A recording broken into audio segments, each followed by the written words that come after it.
about Rolling Stone in this latest mess of a story because it's the end of the year. Well, we're coming towards the end of the year, and everybody starts to release their list of like the top albums of 2025, the top movies of 2025, and it is to be expected that a lot of conglomerates will be choosing Sinners to be, at least if it's not their number one movie, it'll be in the top three. Well, it seems like everybody except Rolling Stone has a love for Sinners because the movie didn't even appear in their top 20. When, that was the only list that they did. So, Rolling Stone's list, written and assembled by David Fear, dropped yesterday. And while it contained a strong mix of indies, international, and big studio plays, many fans were somehow outraged that Sinners was nowhere to be found. Social media threads erupted with accusations that the omission was racist, criminal, or proof that the magazine doesn't get movies anymore. And yeah, I did look at their list, and I was looking at WTF, like I ain't know half the movies that was on that list. So to me, it feels like in so many ways that Rolling Stone likes to pride themselves on trying to be like these uppity, bougie type of channel. And I'm sitting there looking at it because I looked at their music list too of their best albums of 2025. Majority of the albums, I'm like, who are these people? But at least I did agree with the top three of the music. Number three was Rosalia's Lux. They didn't even put Taylor Swift's album in the top 10. It was, I think it came in 13th.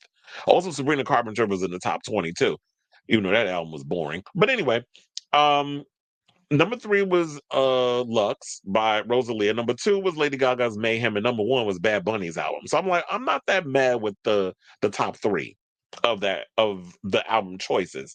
But I don't always want to jump onto the whole thing of like y'all racist or whatever the case is. Do you think it's racist if everybody likes Sinners? Everybody was talking so highly of Sinners, but it didn't make someone's top list. I always feel like movies are subjective. Art is subjective. If you like the movie, you like the movie. If you don't like the movie, then don't like the movie.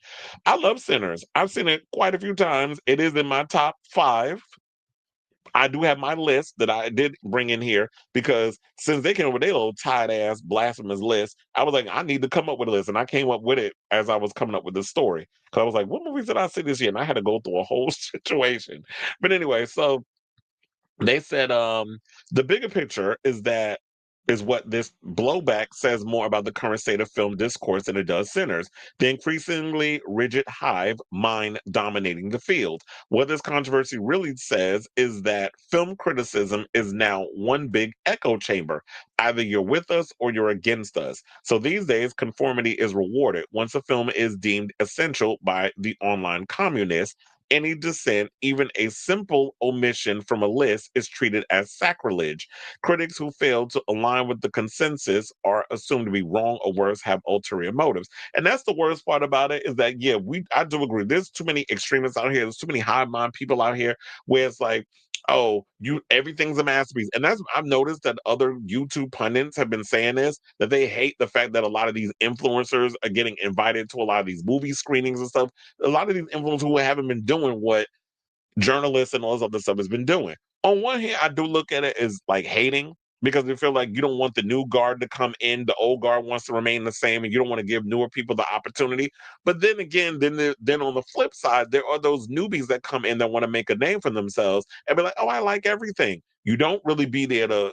You're not a true connoisseur of film, music, art, whatever. You just want to go there with your little phone, take your pictures, show that you were there, post it all over your social medias so that way you can get the clicks and the views and the likes and stuff. But you're not really giving an authentic opinion on what you thought of the movie, the album, the concert, whatever it is that you want to do. If you're going to jump in this space, you really have to live and love what you do. You can't just jump up in here and just be like, oh, well, this looks like I can make some easy money because I'm young and I'm pretty and I got all these other things going for me.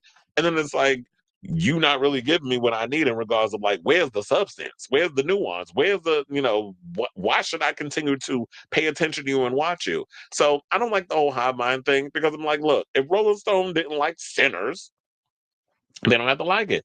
I really would like for them somebody over there to tweet or post or whatever, like, why didn't you put the movie on the list?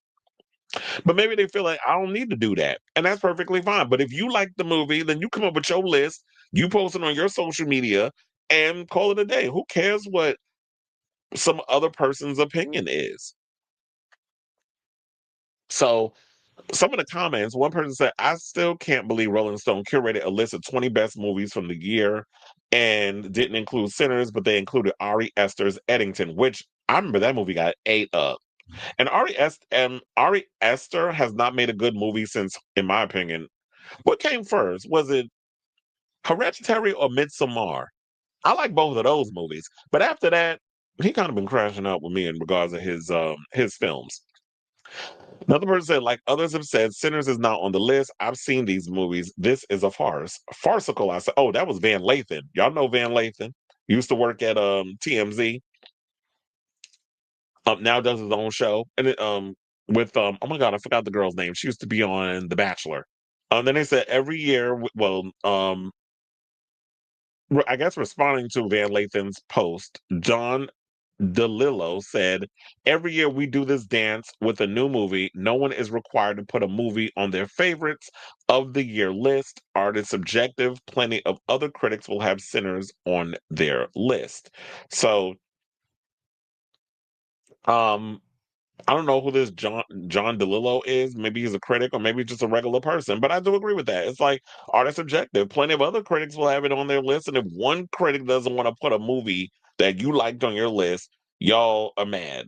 And so one person posted no sinners and then posted a picture of Michael B. Jordan saying, y'all Klan. Basically, we're calling them the KKK. Andrew Grievous said the writer mentioned sinners in his opening paragraph and then didn't include it in his list of 20. Hold on. Instead of me reading all these, I'm going to just show it to y'all.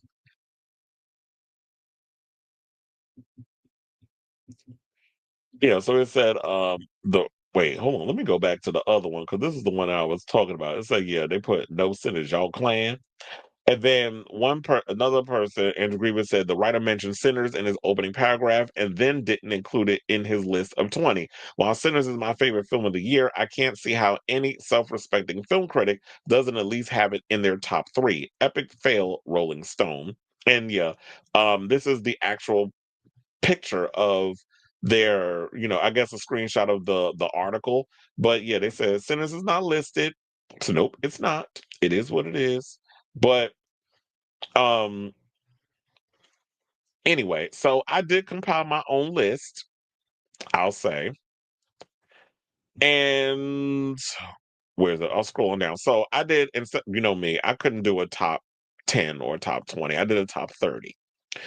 So coming in at number 30 is The Black Phone 2. Number 29, Superman. Number 28, The Accountant 2. Number 27, Mission Impossible The Final Reckoning. Number 26, Novocaine. Number 25, The Ugly Stepsister. Number 24, 28 Years Later. Number 23, Bring Her Back. Number 22, Clown in a Cornfield. Number 21, Fight or Flight. Then we have at number 20, Fantastic Four, First Steps. Number 19, we have Nobody 2, followed by Dangerous Animals. I have Queen of the Dead, Heart Eyes, Predator Badlands. At 14, we have Final Destination Bloodlines. 13, Warfare. Lilo and Stitch at number 12. Number 10, number 12, we have Lilo and Stitch. Number 11, we had Drop. Number 10, we have Thunderbolts. At number 9, we have One Battle After Another. Number 8, F1 the movie. Number 7, Frankenstein. That's on Netflix. We have number 6, Ballerina. Number 5, yeah, I did watch a lot of movies this year. Ever since I I finally committed to getting A list. Number 5, we have The Long Walk. Number 4, and I actually bought that movie the other day, but I can't muster myself to watch it again because I told y'all when I saw The Long Walk how many times I cried watching that in the theater. So I don't want to go through that again. So I just bought it to support, but it's gonna take me a minute to actually want to watch that again. Okay, so then number 4, we have Good Boy, which I love that movie. I watched that again the other day.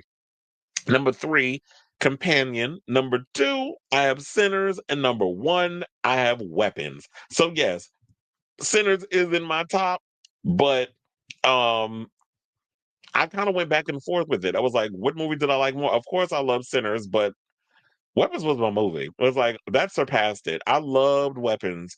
And then Sinners, yes, I love just as much. I've seen that so many times. Like I've seen Weapons quite a few times. I've seen Sinners like 3 or 4 times. And yeah, it was intentional that I put, if y'all didn't notice, that I put Superman all the way at the bottom because I liked it. I didn't love it. I put Superman at 29. Black Phone 2 also was a movie that I liked. I didn't love, but I was like, I liked it enough that it made the list. But Superman, yeah, it was there were certain things about that film that I liked and certain things about the film I didn't like. The tone and everything was just all over the place. I don't know. I just prefer, and that's why I said before in a previous story, I prefer the Batman over Superman, over James Gunn's Superman. That would be if I had the choice to choose a world in which I want to be in, I would choose to be in Matt Reeves' Batman universe than the DCU equivalent of what James Gunn got going on over there. So I say all this to say, what do you guys think of this story? Do you think people are overreacting because they didn't include Sinners as their top film of 2025? I feel like I said before, art is subjective. People like what they like. There are plenty of people out there, I'm sure, that do not like Sinners. And do I think they're racist for not liking the movie?